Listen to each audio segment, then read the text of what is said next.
अस्सलाम वालेकुम दोस्तों।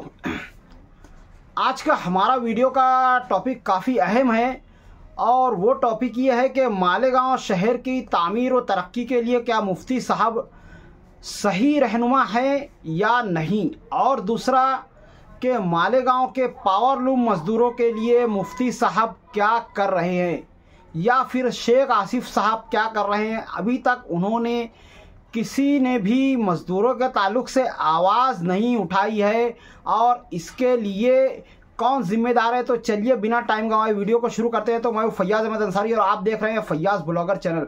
और जैसा कि हमारा पहला टॉपिक ये है कि मालेगांव शहर की तामीर और तरक्की के लिए मुफ्ती साहब सही एमएलए हैं या नहीं, इसके लिए दो जुमलों में मैं ये जवाब देना चाहूँगा।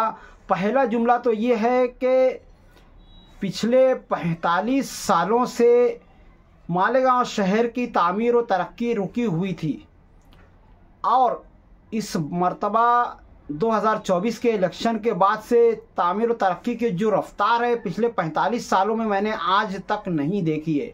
तो इसका सही मतलब, सही जवाब ये हुआ कि मुफ्ती साहब एक सही रहनुमा है, सही सियासी रहनुमा है इस ताल्लुक़ से, और मालेगांव शहर के अवाम ने उनको वोट दे करके कोई गलती नहीं की है। दूसरा जुमले में मैं ये जो जवाब देना चाहूँगा वो ये है कि जिस उम्मीद से मुफ्ती साहब को जिता करके लाया गया था, यानी मुफ्ती साहब के मानने वालों ने या फिर शहर की गैर जानिबदार आवाम ने मुफ्ती मोहम्मद इस्माइल साहब को जिस उम्मीद से जितवा करके लाया था कि शहर का नक्शा बदल देंगे या फिर शहर की तरक्की होगी, या ये कि उनके अलावा और कोई ऐसा रहनुमा नहीं है जो शहर की तामीर और तरक्की के लिए उस हद तक काम कर सके, तो उस उम्मीद से एक कदम आगे शहर की तरक्की इस वक्त मुझे और शहर के आवाम को नज़र आ रही है। यानी इलेक्शन के बाद से जिस तरह से मुफ्ती मोहम्मद इस्माइल साहब ने शहर की भाग दौड़ को अपने हाथ में ले करके मुख्तलिफ मौज़ूआत पर, हर एक टॉपिक पर अपना कदम उठाया, कदम जमाया और उस पर मौसर कदम उठा करके शहर को जो है तरक्की के एक रास्ते पर लेके गए। जैसा कि आप देखेंगे कि शेख आसिफ साहब ने आगरा रोड पर जो फ्लाईओवर ब्रिज है उसके ताल्लुक़ से आवाज़ उठाई और ये कहा कि इस ताल्लुक़ से काम कब मुकम्मल होगा। हालांकि ये ब्रिज जो है आपको पता है कब से रुका हुआ था, क्या हुआ था, पर देर आया दुरुस्त आज। यानी यहाँ पर शेख आसिफ साहब ने एक सही कदम उठाया और अपोजिशन में रह करके जो काम करना चाहिए अपने उस काम को सही तरीके से अंजाम दिया। और उसी पर तुर्रा ये कि मुफ्ती साहब ने फ़ौरन ही उस पर लब्बैक कहते हुए उस ताल्लुक़ से जा कर के दौरा किया खुद भी और इस ताल्लुक़ से बात की और कब तक काम होगा, कैसे काम होगा, इस पर उन्होंने भी कदम उठाया। यानी शहर की तरक्की दोनों तरफ से सही हो रही है।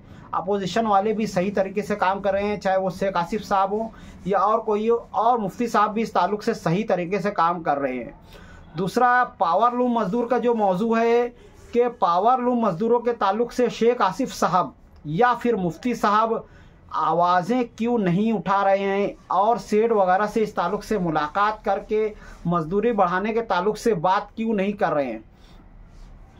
जाहिर है अगर आवाम ने उनको जितवा करके लाया है मुफ्ती साहब को या फिर शेख आसिफ साहब को भी मज़दूरों की एक भरपूर वोट मिली है, तो फिर ये लोग मज़दूरों के ताल्लुक़ से काम क्यों नहीं कर रहे हैं। तो इसका जवाब मैं ये देना चाहूँगा कि एक ऊँट को अगर आप पानी पिलाना चाहते हो तो आप ज़्यादा से ज़्यादा उसको नदी के पास या समंदर के पास या तालाब के पास ले कर के जा सकते हैं, पर अगर वो ऊँट पानी नहीं पीना चाहेगा तो आप अब अगर उसको नहला भी देंगे तो वो पानी नहीं पिएगा।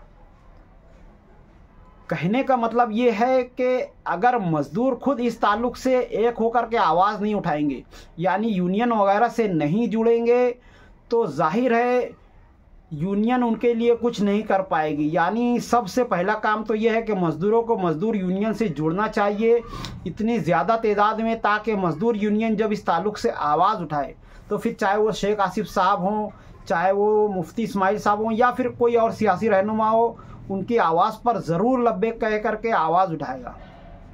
आज हमारा यहाँ रोना ये है कि मज़दूर इस ताल्लुक़ से एक होते ही नहीं हैं। वो होटलों पर बैठ कर के बड़ी बड़ी बातें तो ज़रूर करते हैं, आपस में बैठ कर के बड़ी बड़ी बातें तो ज़रूर करते हैं, पर सिर्फ़ और सिर्फ बातों से जो है पेट भरता नहीं है। जो कहते हैं ना, ज़रूरी है कि यूनियन से जुड़ा जाए। आज आप अगर तंदूरी खाना वाले यूनियन को देख लो तो सिर्फ़ और सिर्फ तंदूरी रोटी का भाव उन्होंने बढ़ा करके 8 रुपया कर दिया है।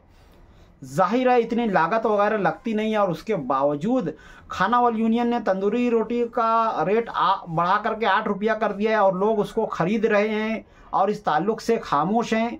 उसकी वजह यह है कि ये चीज़ यूनियन के ज़रिए उठाई गई है।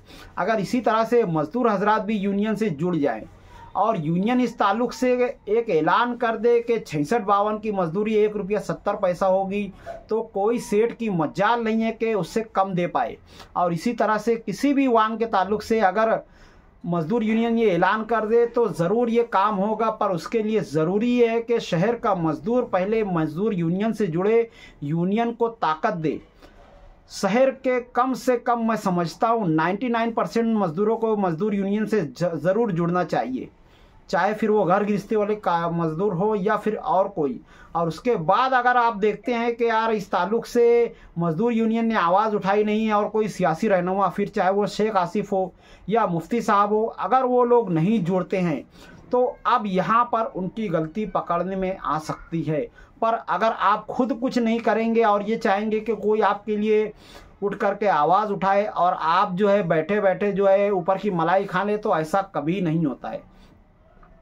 खुद अल्लामा इकबाल ने अपने एक शेर में कहा है कि खुदा ने उस कौम की हालत उस वक्त तक नहीं बदली है जब तक कि उस कौम को खुद ना हो अपनी हालत के बदलने का ख्याल। यानी जब खुदा भी जो है इस ताल्लुक़ से पहला कदम जब तक बंदा नहीं उठाता है, खुदा भी उसकी तरफ नहीं तवज्जो देता है, तो जाहिर है मुफ्ती साहब हों या शेख आसिफ साहब हो, वो तो इंसान है। मज़दूर अगर ख़ुद से आगे बढ़ कर के नहीं आएगा, इकट्ठा नहीं होगा, यूनियन वगैरह से नहीं जुड़ेगा, तो घंटा शहर में एक आना भी मजदूरी नहीं बढ़ेगी। और इस ताल्लुक़ से फिर मुफ्ती साहब हो या कोई सेठ हो, किसी पर भी कोई इल्ज़ाम देना सरासर गलत है। जाहिर है मजदूरी ना बढ़ने की असली वजह यही है कि मज़दूर ही एक नहीं है। और इस पर मैंने जितनी कोशिशें की है, मैं समझता हूँ आज तक पूरे 72 सालों में किसी ने भी कोशिशें नहीं की होंगी।